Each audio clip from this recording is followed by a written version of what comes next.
quick review on first aid section of my bug out bag. Excuse the bed covers, my partner's choice. She likes them. As you know, or may not know, my bug out bag, my 72-hour bag, my get home bag, whatever you call it, comes in two parts. And today we will be reviewing the waste bag part of the unit, and it's that bag in particular we will be looking at. Okay, let's have a quick look at the pouch I carry my first aid kit in.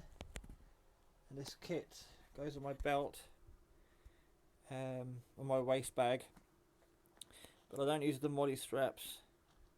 I've just used the poppers. There's two MOLLE on either side, and in between them there are two MOLLE straps on poppers. I could use all four straps to keep it more stable, but I like the two poppers because if I want to remove the bag quickly, it can come off a lot easier than having to take the belt off and so on.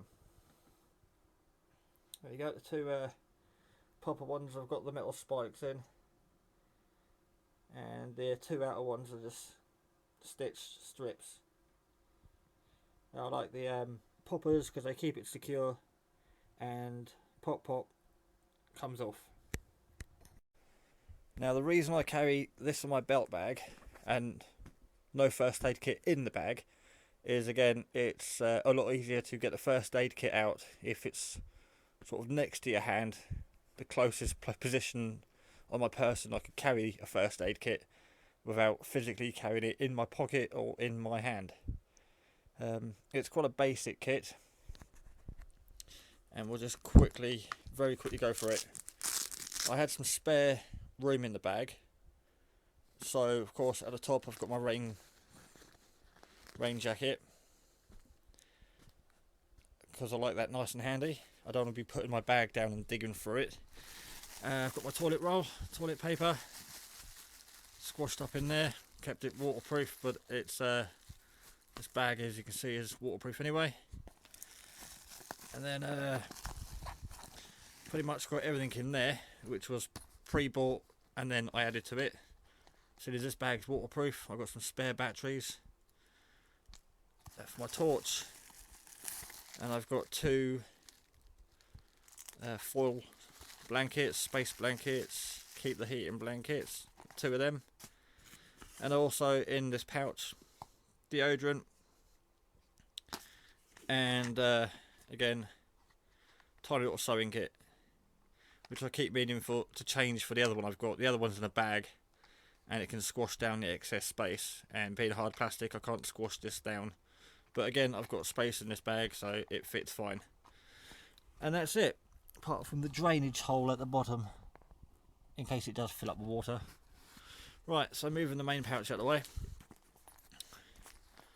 This was bought from a supermarket for about £6 or £7, and there wasn't a lot in there. The roll of micropore had about 5 turns of tape, and then it was empty. Just getting it all out now so you can see. Right, empty bag. I carry used bandage because sometimes you don't need to open one up. This hasn't been used for open wounds, it's reasonably clean. It's just if you need one quickly, it saves filling about open one up. 2 pairs of these gloves. I always carry 2 on my EDC anyway. One for myself and one for someone else, or one for myself and a spare set. A whole roll of micropore, as the one that it came with was half the diameter, and literally had about that much tape on it, literally enough to cover the tube. So that's this fabric tape for a bit more stability. That's in there. A pair of sharp scissors, some super glue. I think there's 2 lots of that. An unused bandage, again cheap one from the supermarket.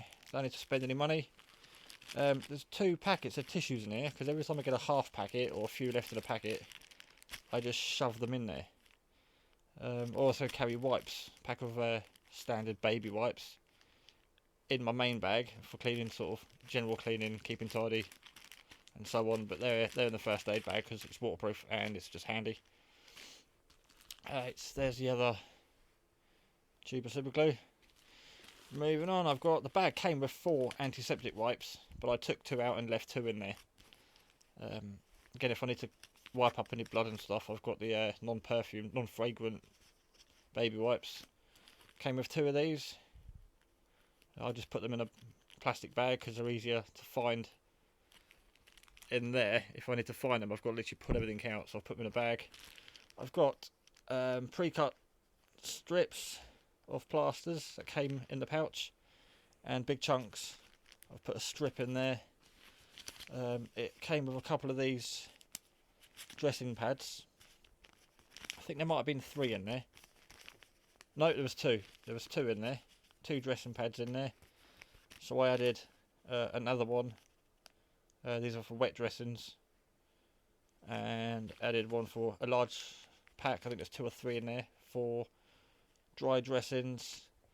And then I added a couple more because, you know, scuffs on hands, elbows and knees are the thing that people get when they're walking about. So these will do for anyone with large wounds or anything bigger. And then the minor stuff, the bandages, different types of tape to hold it on, just in case you find someone that's allergic to this stuff or you want something stronger. That's not too great in the wet, and if it's on a joint it will just break. So we've got that. Cut the plasters or the tape. Plus I've got a number of knives on my person. A couple of these safety pins, safely in a bag. 2 wipes. A pack of tissues because there's 2 half packs there. A couple of bits of glue in case I have to stick. Like this is good for clean cuts, like standy blade cuts. You get a standy cut and you haven't got any stitching facilities. Just glue it back together. The glue can be cleaned off at a later date and the wound can either be stitched or just taped back together. And my gloves. And of course the only reason really the deodorant's in there is it is a 72-hour bag, and if I am out for 12, 24, 48, 72 hours I don't want to be coming back smelly. And again, only 2 spare batteries, mainly because the torch that these take, after they run out, it goes flat. It does glow really low for another 8 or 9 hours. It's got quite a good lifetime with these batteries. And the two foil blankets, which are an essential, just in case I get cold for the night, or you know, if someone's laying there unable to move and walk about and keep warm. They're handy. And the toilet paper. It's a must-have. It fits in the bag. Doesn't exactly take up any room. It's quite handy, just in case. Molly straps are handy. Shoulder straps. Anything that breaks. You might snag your trousers, and you don't really want it getting worse. Just stitch up the end of the tear. Stop it from going any further.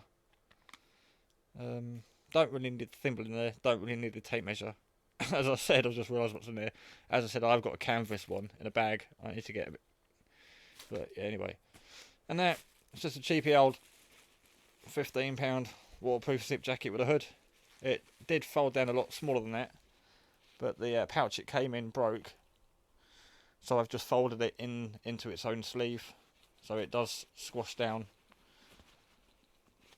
a lot smaller than it actually is. It's just again, the bag it came with ripped, and it doesn't fold into its own pocket, so I've just folded it into my sleeve, and all that fits nicely into that bag which sits on my waist. This isn't a heavy item to carry, but altogether it adds up, and it takes up a lot of room, so I'd rather have that separately with quick access than having it buried deep in my bag. I like to keep it all separately. Stuff you might just want to grab if you do just need toilet paper, just grab it. If it starts raining, just grab it. If you need first aid, you just grab that, it comes off. Again, if it starts raining and I've got to dig around in my bag for this, I'm going to get wet. If I need to go, I don't want to be digging around in my bag for this. And again, that's just in there because it fits. Right, any questions, please ask. If I'm missing anything, please let me know. feel free to subscribe. And also, I should have mentioned this at the first of the video. That's why I printed this thing out the other day. As you can see on YouTube, you're watching a Rouse live video. This is my channel. But if you're on Facebook in the UK, check out UK Shift Preppers. Hopefully lots of stuff about prepping for shit hits the fan. Again, not only do I have the 72-hour bug out bag, 72-hour bug out bag, I've converted my shed to a solar generator now. Backup for the house. So those videos will be on here soon, one day, when I get time. But at the moment, still going for my bug out bag slightly, stage by stage. So thanks for watching. Hope to catch you on Facebook. Don't forget, UK Shit Hits the Fan Preppers. Safety first.